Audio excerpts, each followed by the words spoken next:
வணக்கம். திசைகளின் 5 மணி செய்திகள். மலேசியாவின் வரைபடத்தில் மாற்றம் நிகழாது. தற்காப்பு அமைச்சர் காலித் நோர்டின் திட்டவட்டம். நாட்டின் கடல் எல்லைகளை மீறுவதுடன் சபா மீதான உரிமை கோரல் பிரச்சனையை தொடும் புதிய சட்டத்தை பிலிப்பீன்ஸ் நாடு நிறைவேற்றியிருந்தாலும் மலேசியா தொடர்ந்து நம் நாட்டு நிலப்பரப்பு, அதன் எல்லைப் பகுதிகள், நாட்டின் இறையாண்மை ஆகியவற்றை தற்காக்கும். அனைத்துலக சட்டத்தின்படி நாட்டின் கடற்பரப்பின் எல்லைப் பகுதியில் ஷோ ஆஃப் பிரசன்ஸ் முறையில் மெரிடைம் டொமைன் அவேர்னஸ் MDA எனப்படும் கடல்சார் கள விழிப்புணர்வை செயல்படுத்த இருப்பதாக மலேசிய தற்காப்பு அமைச்சர் டத்தோஸ்ரீ முகமது காலித் நோர்டின் கூறினார். அரச மலேசிய வான்படையும் மலேசிய கடல்சார் அமலாக்க நிறுவனமான மெரிடைம் மலேசியாவும் ஒருங்கிணைந்த ரோந்து பணியை தொடர்ந்து மேற்கொள்ளும் என்று அவர் கூறினார். அதே சமயம் மலேசியாவும் சமாதான முறையில் முக்கிய அணுகுமுறையை பயன்படுத்துகிறது.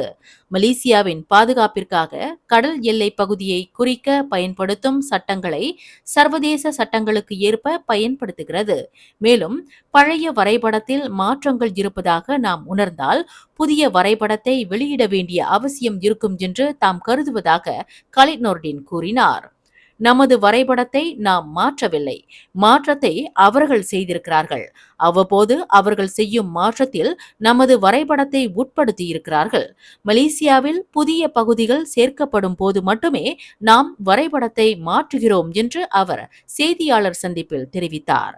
ஆக கடைசியாக 1979ஆம் ஆண்டு மலேசியாவின் கடல் எல்லைகளை உட்படுத்திய வரைபடம் வெளியிடப்பட்டது குறிப்பிடத்தக்கது.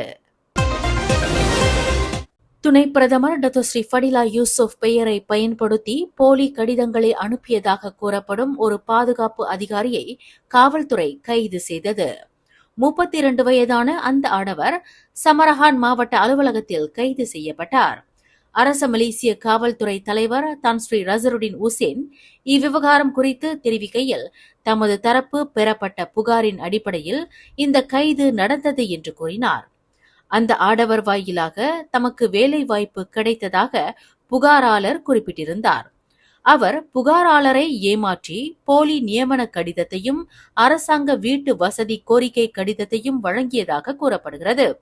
இந்த கடிதத்தின் உண்மைத்தன்மையை உறுதிப்படுத்திய பிறகு போலி என்று புகாராளர் கண்டறிந்தார்.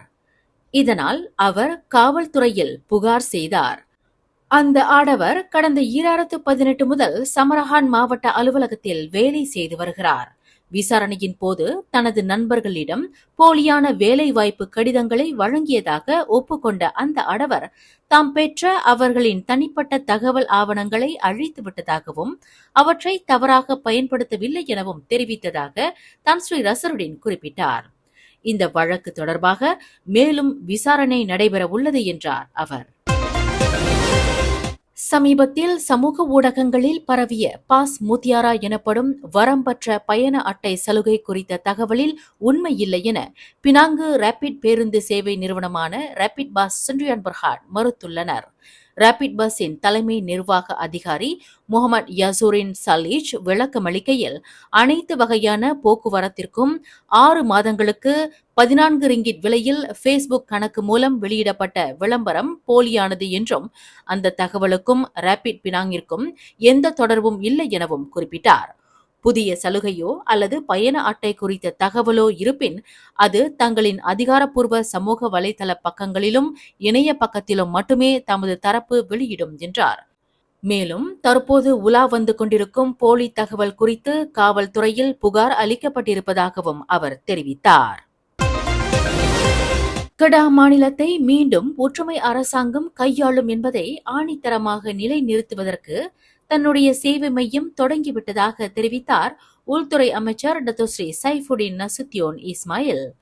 2 ஆண்டுகளில் எதிர்நோக்கவிருக்கும் 16வது பொதுத் தேர்தலில் கடா மாநிலத்தில் ஒற்றுமை அரசாங்கம் இழந்த தொகுதிகளை கைப்பற்ற இப்பொழுதே அதற்கான நடவடிக்கைகள் ஆரம்பிக்கப்பட்டுவிட்டதாக சைஃபுடின் நசுத்தியோன் கூறினார். இம்முறை 16வது பொதுத் தேர்தலில் மக்கள் கூட்டணி மற்றும் தேசிய முன்னணி ஆகிய 2 கட்சிகள் ஒன்றாக களத்தில் இறங்க உள்ளனர். குறிப்பாக கடா மாநிலத்தை கைப்பற்ற வேண்டும். கடந்த 4 ஆண்டுகளாக இம்மாநிலம் எதிர்க்கட்சியின் கைப்பிடியில் இருந்து வருகிறது. அதனால் இம்மாநிலத்தில் மக்கள் எதிர்நோக்கும் சில பிரச்சனைகள் தீர்க்க முடியாத சூழ்நிலையில் இருந்து வருவதாக டத்தோஸ்ரீ சைஃபுடின் நசுத்தியோன் சுட்டிக்காட்டினார். நேற்று லூனாஸ் அலையன்ஸ் வங்கியின் அருகாமையில் குலிம் தெற்கு கிடா மக்களுக்காக சைஃபுடினின் மக்கள் சேவை மையத்தை அதிகாரப்பூர்வமாக திறந்து வைத்து உரையாற்றுகையில் இவ்வாறு குறிப்பிட்டார். இந்த சேவை மையத்தில் மக்கள் எதிர்நோக்கி வரும் குடியுரிமை, அடையாள அட்டை பிரச்சினைகள் ஆகியவற்றோடு இதர பிரச்சினைகளையும் இங்கு தெரிவிக்கலாம் என்றார். சேவை மைய திறப்பு விழாவுடன் தீபாவளி விருந்து உபசரிப்பும் நடைபெற்றது. ஒரு செய்தித்தளத்தில் வெளியிடப்பட்ட காணொளி காட்சியில் உள்ள உரையாடல்கள் அடிப்படையில் இன்று சபா மாநில சட்டமன்ற உறுப்பினர்கள் 5 பேர் ஊழல் குற்றச்சாட்டுகளின் தொடர்பில் மலேசிய ஊழல் தடுப்பு ஆணையம் விசாரணைக்கு அழைத்துள்ளது. அவர்களின் வாய்மொழி வாக்குமூலங்கள் இன்று பதிவு செய்யப்பட்டது எனவும் தீவிர விசாரணை தற்போது நடந்து வருவதாகவும் சபா SPRM இன்று அறிக்கை வெளியிட்டுள்ளது. இப்போது வரை ஒரு குரல் பதிவிலும் 3 காணொளிகளிலும் சம்பந்தப்பட்ட சட்டமன்ற உறுப்பினர்களின் உரையாடல்கள் இருப்பதாக தெரிவிக்கப்பட்டது.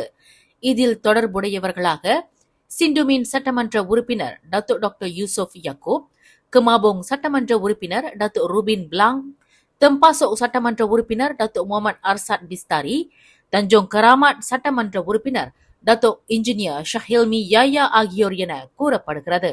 இப்போது வரை டாக்டர் யூசுப், டாக்டர் ரூபின் மற்றும் டாக்டர் முகமது அர்சாத் அந்த காணொளி தொடர்பில் வாக்குமூலம் அளித்துள்ளனர். மேலும் தாங்கள் ஊழலில் ஈடுபடவில்லை என மறுத்துள்ளனர். ஆனால் சபா துணை முதல்வர் டாக்டர் இன்ஜினியர் ஷஹில்மி சபா 2025 பட்ஜெட் தாக்கல் செய்த பிறகு செய்தியாளர்களிடம் இவ்விவகாரம் குறித்து கருத்து தெரிவிக்க மறுத்துவிட்டார். இந்நிலையில் அடுத்த அதிகாரப்பூர்வ தகவல் ஏதும் வெளியிடப்படும் வரையில் இவ்விவகாரம் குறித்து யாரும் எந்த தகவலையும் பகிர வேண்டாம் என சபா SPRM கேட்டுக் கொண்டுள்ளது. பாத்தாங் படாங் மாவட்டத்தில் சுங்காய் அருகே உள்ள கம்போங் கலாஹ் பாரு பல்நோக்கு மண்டபத்தில் செயல்பட்டு வந்த தற்காலிக துயர் துடைப்பு மையம் இன்று காலை 10 மணிக்கு மூடப்பட்டது. பாத்தாங் படாங் மாவட்ட பேரிடர் மேலாண்மை தலைவர் அமர் ரெடாவுடின் அமர் ஷொகோரி தெரிவிக்கையில், வெள்ளம் குறைந்த பிறகு ஒரே குடும்பத்தை சேர்ந்த 6 வீடு திரும்ப அனுமதிக்கப்பட்டதாக கூறினார். தற்போது வெள்ள பேரிடர் சீரடைந்து பாதுகாப்பான நிலையில் இருப்பது கண்டறியப்பட்டுள்ளது. நெகிரி செம்பிலான் தம்பின் பகுதியில் உள்ள 4 ஆறுகளின் நீர்மட்டம் அபாய அளவை விட அதிகமாக இருக்கும். இதனால் இன்று பிற்பகல் வெள்ளம் ஏற்படலாம் என நீர்ப்பாசனம் வடிகால் துறை கணித்துள்ளது. இன்று பிற்பகல் 3 மணி முதல் இரவு 9 மணி வரை வெள்ளம் ஏற்படும் அபாயம் இருப்பதாக கணிக்கப்பட்டுள்ள நிலையில் கமாஸ் ஆறு, முவார் ஆறு, கமஞ்சே ஆறு, படோர் ஆறு ஆகியவற்றின் நீர்மட்டம் தொடர்ந்து உயரும் என்று எதிர்பார்க்கப்படுவதாக JPS-இன் தேசிய வெள்ள முன்னறிவிப்பு எச்சரிக்கை மையம் தெரிவித்துள்ளது. குறிப்பிட்ட 4 ஆறுகளின் 5 கிலோமீட்டர் சுற்றளவில் உள்ள பல தாழ்வான பகுதிகள் வெள்ள அபாயத்தில் உள்ளன என்று அத்துறை குறிப்பிட்டுள்ளது.